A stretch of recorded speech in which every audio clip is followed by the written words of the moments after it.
So welcome. It is so wonderful to see everybody here today on this really momentous occasion, we feel. I'm Susan Reynolds, the founder of LookUp, a nonprofit that is really mobilizing, engaging youth-led solutions to some of these issues we're facing in our digital world. So we are so happy to kick off this LookUp Youth for Youth Summit, the first but not the last. And what is so interesting is we are in so many different time zones right now. So what I would love is if you would continue the chat, just let us know where you're from. But I know I've already seen we're from Canada and India and Boston and California and Romania and Mumbai. So we have registrants from 35 countries across the globe. And we have speakers from 8 countries. Right, so it's morning here in California, late morning in Boston, afternoon in Romania, evening in Mumbai, and the middle of the night in Australia. So such a great representation of our global village. And we are all coming together to answer the powerful alarm bells that have been rung by the social dilemma. And the social dilemma is a rallying cry for all of us, but we're bringing you the youth today. So I really want to thank our impact partners for this summit, the Social Dilemma, the Center for Humane Technology, the Digital Wellness Collective, Thrive Global, and BlackRock WIN, Women's Initiatives Network, and all of us working together, which is really important. But the idea of the summit came about when LookUp's Teen Leadership Council decided to discuss the social dilemma. So I'm going to introduce you now to Tory Hansen, who is the leader of our Teen Leadership Council, and she'll tell you a little bit about why the Teen Leadership Council. Thank you, Susan. It's really awesome to see how many different people and countries are represented here today. I know that this has been a labor of love for a lot of us and a really exciting event. And so this summit came to fruition after I decided to start a Teen Leadership Council with LookUp this summer, after I was originally a part of another teen council, and I saw a presentation by Juliet Gildehouse, who started the LookUp Challenge. And originally I had been scared that there were all these big problems that I was seeing within my friends and within my peers, but I felt like I was helpless. And seeing someone that was so similar to myself, she also went to a boarding school, we're 1 year apart, and she was making a difference in this sphere. And I think that seeing other teens having action and making a difference was something that I was inspired by and something that I hope other people are able to. So I started the Teen Council in order to reach more people and show them that they can make a difference and there is potential for change. Awesome. Thanks, Tory. And another Teen Leadership Council member, Sophie Eng. Sophie's been with me on this mission for the last 2 years from Piedmont High School in California. So Sophie, I'd love for you to talk about, your why and why this summit is so important. Yeah, when Susan first came and spoke to me 2 years ago, she brought up these problems that I saw reflected in myself, in my friends and my family. I saw myself wasting time on my phone and on my computer when I could have been spending that time doing homework or spending quality time with the people I loved. And so that was really a problem for me that I wanted to solve.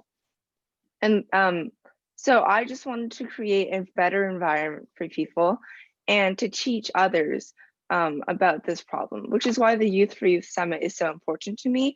It's students talking to other students, and other students are even listening in, because this problem is such a global thing, and connecting students around the world who are all dealing with this was very important to the Teen Leadership Council. Susan, I wanted to ask you, but why now did you start the LookUp? So I think that's such a great question, Sophie. Why now? This past summer, a year ago, I realized that there are pain points that your generation, Gen Z, is experiencing around their digital world because you've grown up with social media. You've grown up with the evolution of technology in a very different way than my generation and other generations have. So by turning to you and saying, what are your pain points and what should you do about it? How can we help as adults? So that was the movement that was starting. But then when the social dilemma came out and it became so apparent that across the world, the Netflix documentary is being shown in 190 countries, and youth are coming together from all these different arenas, that now is the time to really ask for a youth-led movement. I mean, we have so many youth-led movements with climate change, with social justice. Black Lives Matter has really brought the youth to the forefront. So this is really the time to do this. Awesome. I think, Susan, focusing on why youth, why is this a youth for youth summit and not more focused on adults trying to solve these issues? Why is this so focused on the youth in our generation? So I think going back to one of the reasons that I started really delving into this issue was looking at this escalating mental health crisis on college campuses among teenagers. And this was before COVID. So now we're in a situation where we have this intensified digital overload from distance learning. We have social isolation coming from social distancing. And so the question I had actually 7 years ago is, what role was technology playing in this escalating youth mental health crisis? And so one of the things that's really important around this is yes, adults are supporting youth, and yes, adults are coming up with solutions, but there's something so much more powerful when it's youth to youth looking at these issues, trying to solve them, finding out commonalities. And that's what you're going to see today. So we have 12 youth panels, each coming together around a different track of truth, of youth advocacy, of better mental health, of ethical design. And youth coming from, each panel has youth from different countries, different arenas, coming at these issues from different viewpoints. And it's the first time, I think, that we're really going to see the research and the expertise coming from youth. And so what we have today is, it's not just a live stream, right? It's a community. We have our Whova platform, and there's a community room to go to. We have many, many, many exhibitors, over 30 exhibitors of digital wellness companies and professionals committed to this cause. So we have this ability to create this synergy, the synergy in the panels among the youth, but then we have all of these adult supporters around here. And our key adult supporters and organizations I come back to are the impact team of the Social Dilemma. And what we want to know about the Social Dilemma's impact team is, yes, we have the documentary, but we have a campaign going to continue this work, to answer this call. The Digital Wellness Collective is a collective of over 100 digital wellness organizations and professionals. We have the Center for Humane Technology. This is Tristan Harris and David Jay are here with us today. They really have spearheaded much of this work, then combined with the Social Dilemma. Thrive Global, Ariana Huffington is such a proponent of small micro changes and wellness.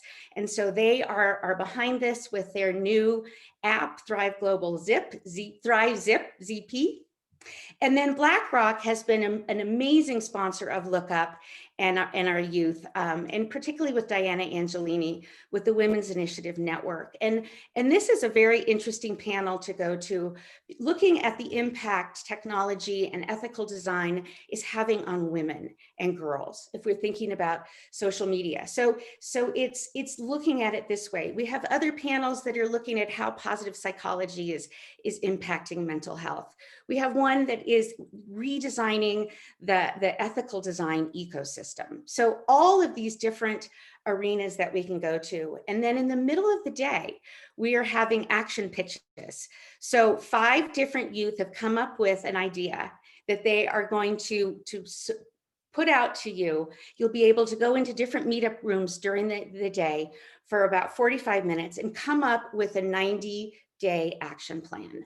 So we have all of these things going on today. You can think of this Whova app as the hotel, right? So we're in our virtual environments. We're still going through COVID. We're still in distance learning mode. We're still in social isolation mode a bit, but we can all come together in this way on this virtual platform. So I welcome all of you. I also want to give a shout out to our other team council members who will be moderating different panels. That's Alexa Gwynn, Jack Bruskern, Varshini, and Eliza Copens, Celine Bernhardt-Lanier, and Liam Brown. So really, really happy to have you all here, and I wish you a wonderful conference.